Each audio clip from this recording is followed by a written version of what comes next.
Hey everyone, welcome back. This is Lucid, and we are jumping back into our game with Early Age Yomi. And it's turn 22. Recap from last episode, we were sending in a brave Dione to hopefully not fight their god, hopefully just to sit on top of their fort, while their god was hopefully blood hunting, or forging, or attacking another province. And otherwise we're kind of trying to raid while not fighting Fomoriya, because he is this big nasty pretender god that can kill anything. So onto this turn, we get 4 Alquils, we got 3 Earth Gems.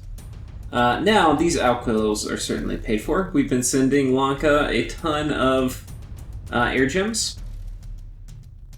We'll be able to forge our own Alquils too. We claimed the Silver Throne this turn, which is really good. And we got the Outer Throne also. Or no, we didn't get it, somebody else did. Agartha did. Which, that actually tells us... We pause. Tells us that's this throne right here. So... yeah. That's interesting. He's got a fort underwater?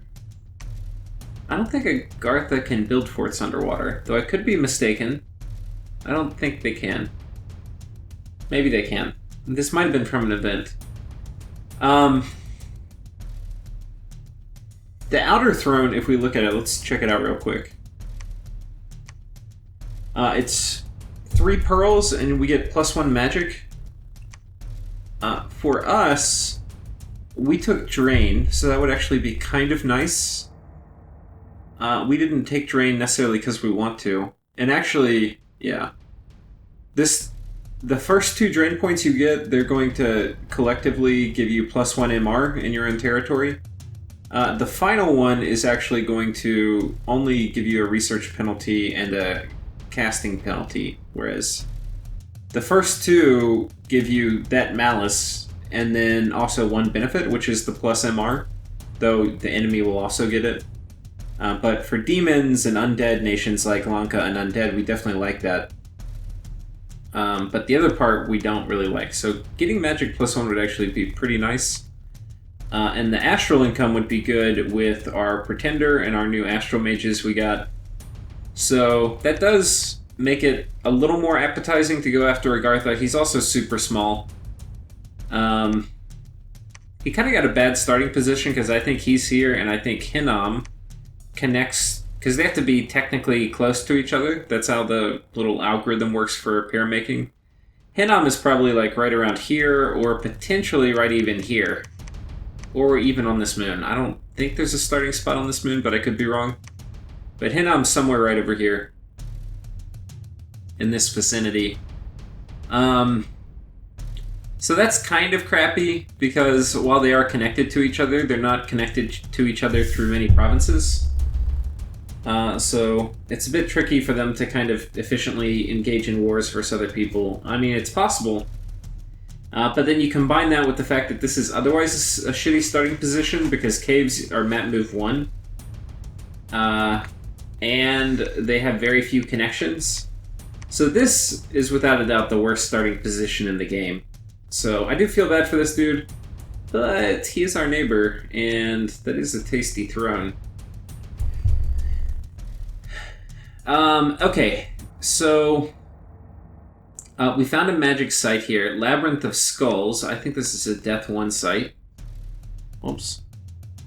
We found... okay, that's it. And then we relinquished a few provinces.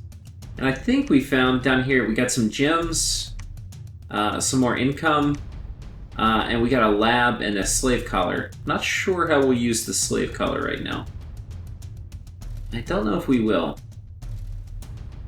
Slave collars are good on very strong non-mage troops, like, and assassins even. I don't really have any of those that I can think of off the top of my head. I kind of want to use the magic paths on all my dudes. But anyway, it's possible I could think of one. Okay, now on to the battles. Lanka is continuing to expand because I think some of this ring world territory, a lot of people didn't really want it because it would put them in a position to border more people. So it's kind of like if there's choke points onto each planet, each player kind of doesn't want to expand past the choke points. But my friend Lanka here is more than happy to take the income. Now, coming down here...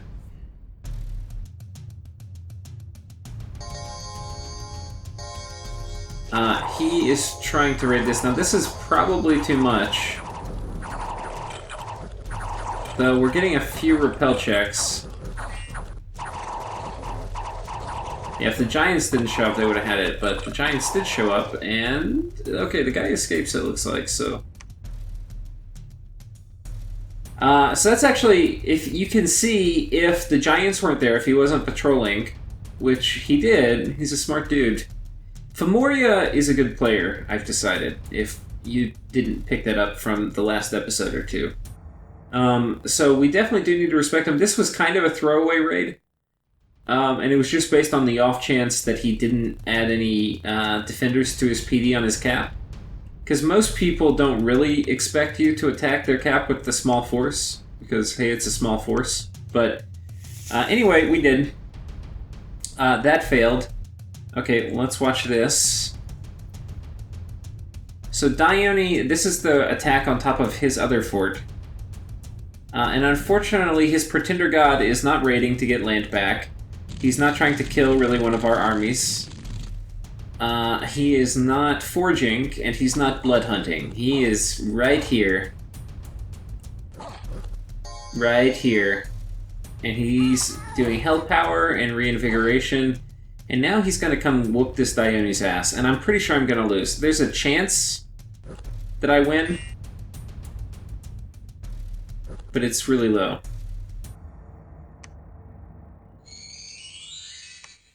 I'll go ahead and pull up the detailed combat log so we can kind of watch what happens here.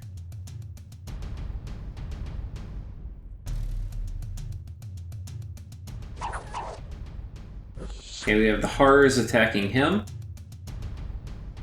It's fine. Maybe some of them will give him horror mark.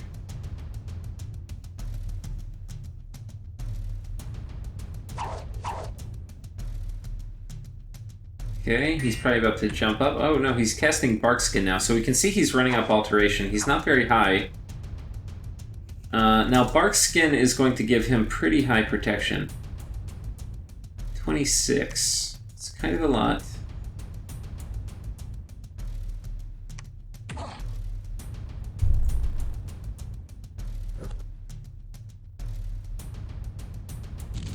And our Dione is... oh, he's also casting Fire Shield. Which is reasonably high enchantment. His fatigue is very low because of Hell Power, and he's very high in Fire Magic.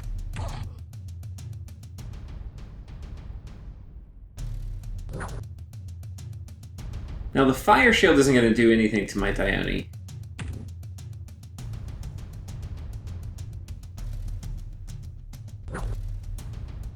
But he hits pretty hard. And I've got 34 protection, but he's still doing double-digit damage.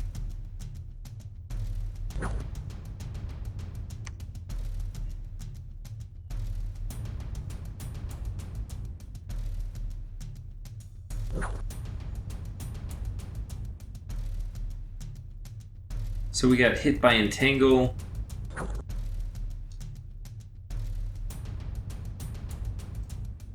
Okay, we're trying to run now.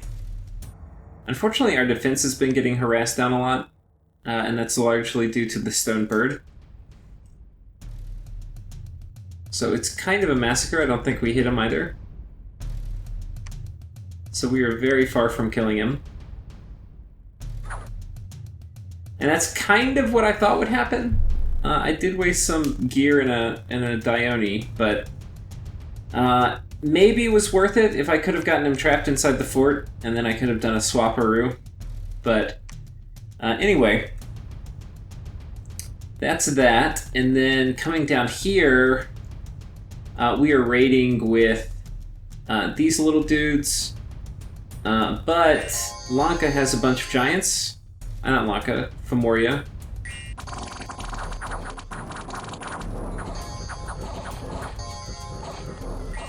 And this is basically what happens here.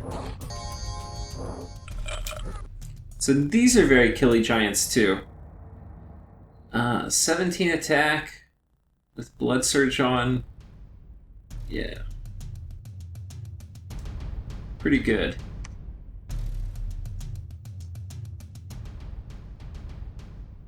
Defense isn't great.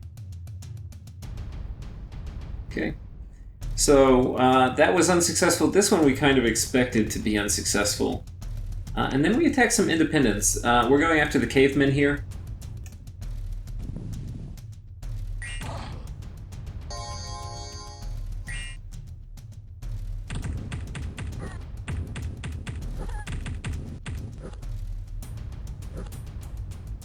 Okay, and they run, which is fine. I don't really want them to stick around and hit me.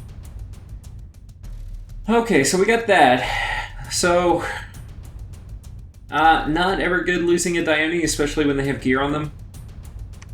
Normally, Dione just kind of run over the first people you encounter, so the fact that we're kind of not doing that... we have kind of a variety of threats. Like, Lanka can bring a big army of Sacreds, I can bring hard-hitting super combatants early, and this guy is holding on versus both of us, and that is not something that you would expect somebody to do in a 2v1.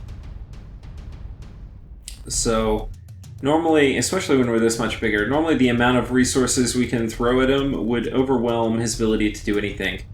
We probably should have a concerted effort to try to take the water back, which would just kind of increase the pressure.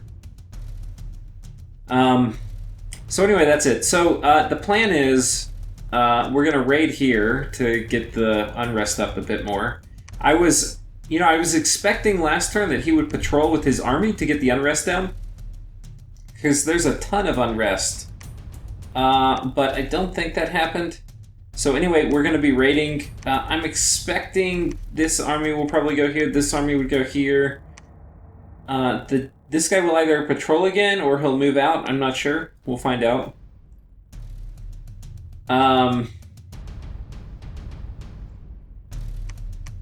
Yeah.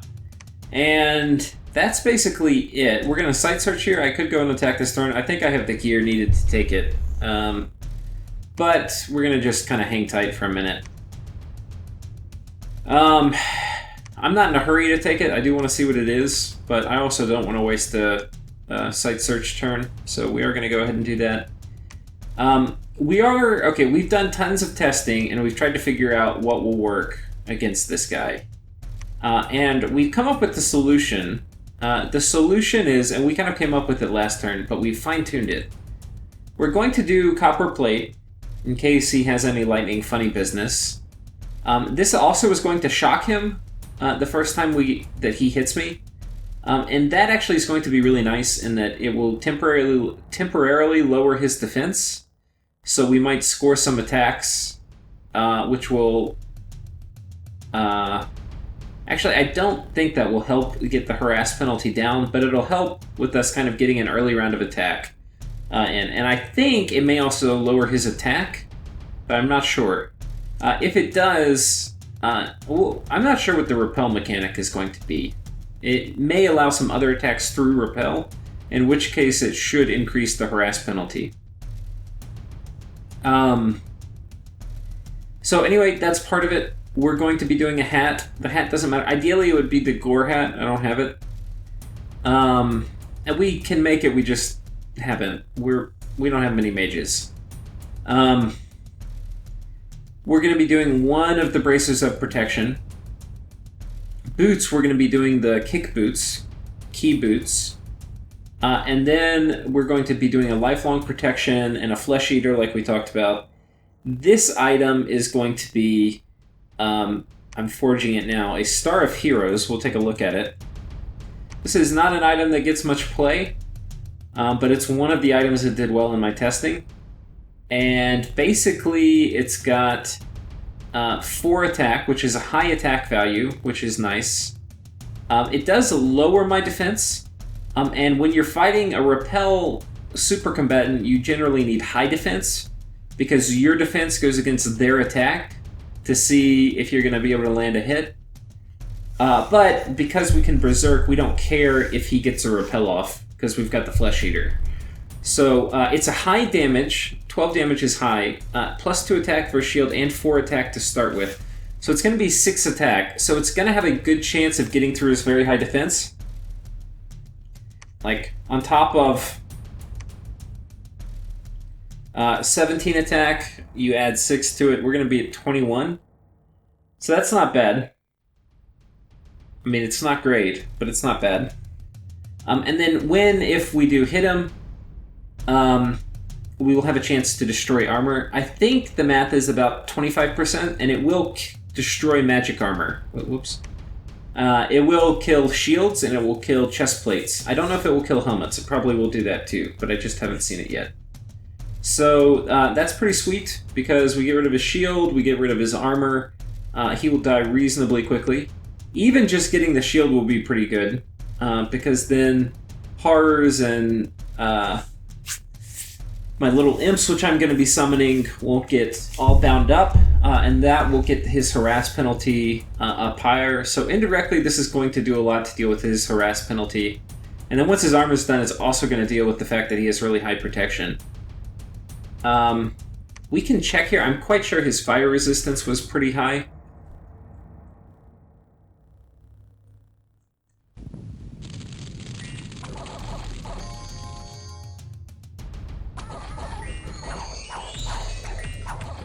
Okay, there goes Barkskin. Yeah, it's at 6. That's high enough. Most fire damage is armor piercing, so any fire damage I do is going to hit the fire resistance, and then whatever is left over will hit half of the protection. So we're probably not going to hurt him that way. Anyway. Yeah, and it's high enough where even a big fire elemental is not really going to do anything. So that's that. So we're basically gearing up for that. We're also making Job's Bowl, which is one of the temporary gem generating items. It gives disease, which isn't a big deal to some of my dudes. My demon dudes, they will get the disease icon, but they don't get afflictions or the HP damage. It will bless them, which is kind of useful, and it will give a temporary astral gem, so that's kind of nice. I don't really have any astral mages. Actually, I don't know if I should make that. I think I will, but I think that's a mistake. For some reason, I thought it gave a death gem, because it costs death, but I figured it's a death thing that gives an astral. So, yeah, we actually can't really use it, except as a self-blesser, which I don't really need. I